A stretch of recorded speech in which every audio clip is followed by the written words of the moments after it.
So, hello guys, what's up? It's me again, si Mima Alicia nyo at nagbabalik ulit para sa ating panibagong video. So, ngayon nga po guys, pag-usapan natin itong ni-reveal ni Arlene Stone na sa loob po guys ng miyembro ng Kingdom of Jesus Christ, ni-reveal niya yung mga babaeng inner circle na mga bugaw. So, yung mga nambubugaw ba guys ng babae para dito kay Kibuloy. So, yun nga po guys yung pinaka-saddest part, nakakalungkot na parte ng buhay natin para sa ating mga kababaihan guys. Although, hindi naman lahat, pero imagine guys itong mga babaeng to, itong nasa inner circle na mga nambubugaw ng babae para dito kay Kibuloy, nalulungkot ako guys. Lalo na sa part na parang dinidegrade nila ang value, ang halaga ng mga kapwa nila babae kasi sila mismo guys ang gumagawa ng pambubugaw. So anyway guys, hindi din po talaga tayo nagkamali, lalo na doon po sa part na 'di ba itong Davao Court, kung matatandaan nyo, noong April 3 naglabas po ng warrant of arrest para dito kay Kibuloy. And then meron pong 5 involved, meron pong dawit sa kaso ni Kibuloy, which is yung tatlo nga po guys pumunta na doon sa Davao Court at nagpiyansa. So, yung isa nahuli sa mismong barangay nila, tapos yung dalawa kusang sumuko, tapos yung dalawa pinaghahanap pa po guys, and itong si Kibuloy. Pero itong driver na to guys, tapos itong dalawang babae na to, yun po guys yung mga nambubugaw. Tama po tayo ng sinabi na itong mga ano na to, itong mga sumuko na to at mga nagpiyansa, mga bugaw. Kasi nga, dawit sila sa kasong child abuse at sexual abuse na siyang pinangalanan din po ngayon guys ni Arlene Stone. And yung isa guys sa pinangalanan ni Arlene Stone, wanted din po yun guys doon sa FBI. So kapag nagkaroon po guys ng, if I'm not mistaken, hearing sa November, so, isa po yun guys sa mga mga ituturo nila ni Arlene Stone na mga talagang nambubugaw. At meron din po guys kaso na bulk cash smuggling doon sa FBI. Most wanted person din po yung taong ganda pa namang babae guys. Ganda, grabe, sayang. Sayang ang kanyang kagandahan. So, yun nga po guys, kasapi po siya sa mga most wanted list person doon sa Federal Bureau of Investigation. Anyway, panoodin natin guys itong itong video ni Arlene Stone kung saan ni-reveal niya kung ano yung function, ano yung role ng mga babae na nasa most inner circle ng Kingdom of Jesus Christ. So anyway, ito yung video guys, panoodin natin. Usapan natin itong mga manang. Tinatawag namin to ng mga manang doon sa loob. Itong mga inner of the innermost ni Kibuloy na mga administrator. Sila yung mga pinakaunang mga babae ni Kibuloy at sila ang naging bugaw na ngayon ni Kibuloy. So, let's discuss, let's talk who they are, no? Okay. So, ito guys, itong nasa left side, ito si Felina Salinas. So, yan ang sinasabi ko sa inyo na siya yung bugaw namin nung ako ay pastoral, no? At siya ay nandito sa US at isa siya sa mga kinasuhan dito. Isa siya sa mga haharap din sa amin kapag si Kibuloy ay nandito na. Sa November 5 yung natin yung hearing dito sa US. So siya si Felina Salinas alias Ing Salinas, no? Maganda yan nung kabataan. Lumaki din yan kay Kibuloy. 13 years old pa lang yan kay Kibuloy, no? At 14 years old daw siya na inumpisahan ni Kibuloy. So, pero ang nagbugaw sa kanya, ito, si Ate Ingrid Canada. So, ito si Ate Ingrid, isa siya sa nag-surrender nung nakaraang araw, no? Isa siya na nag-surrender kasama ni Jacqueline Roy. So nakita natin ito si Kibuloy. Ito naman si Mariteo Canada alias Dede Canada. Isa din siya sa mga inner of the innermost, magkapatid yan sila, Canada.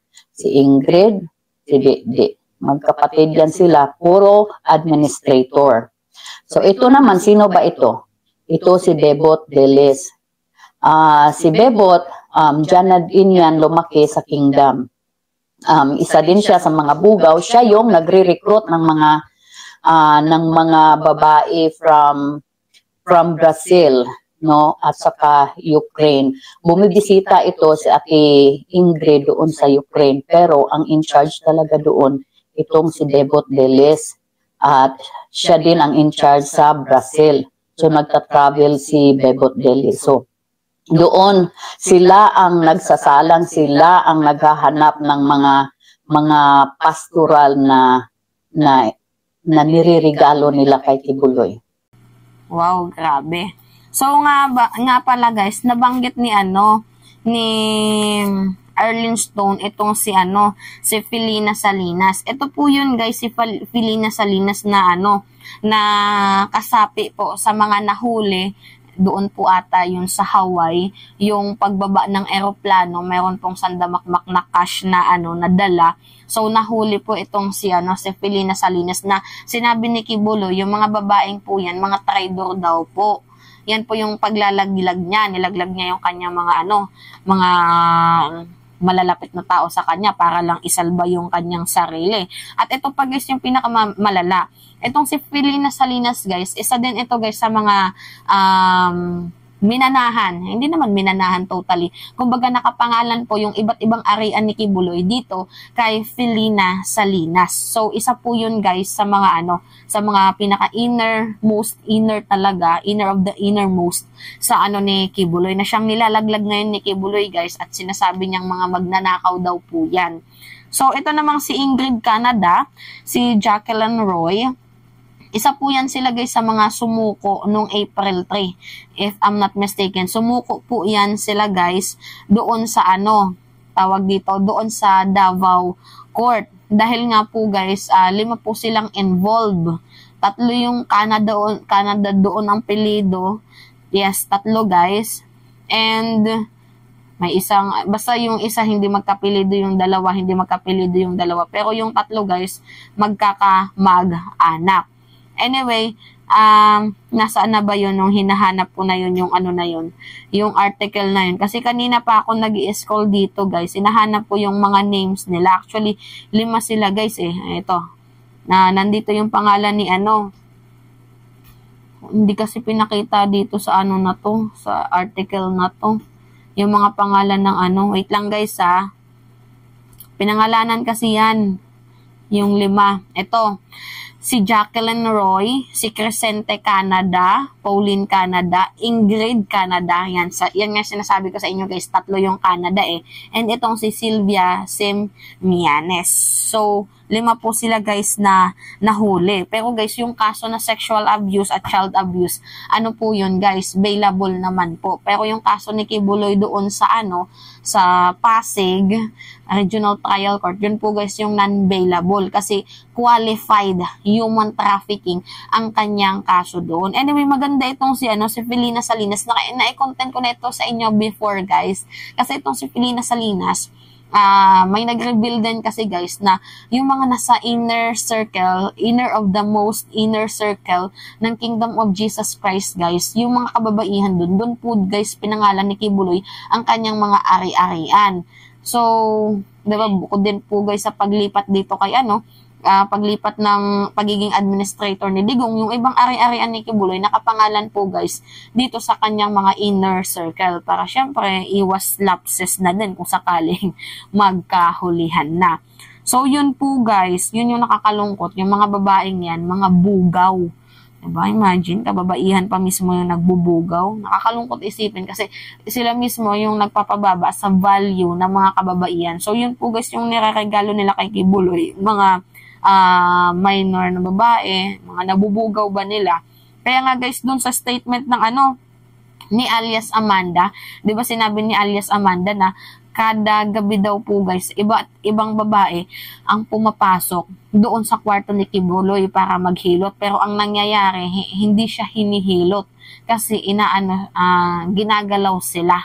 Yun po guys ang nangyari doon sa ginagawang panghihilot ko pero ang totoo dito is nambubugaw pala. Anyway, kailangan talagang imbestigahan to ng mas maigi pa.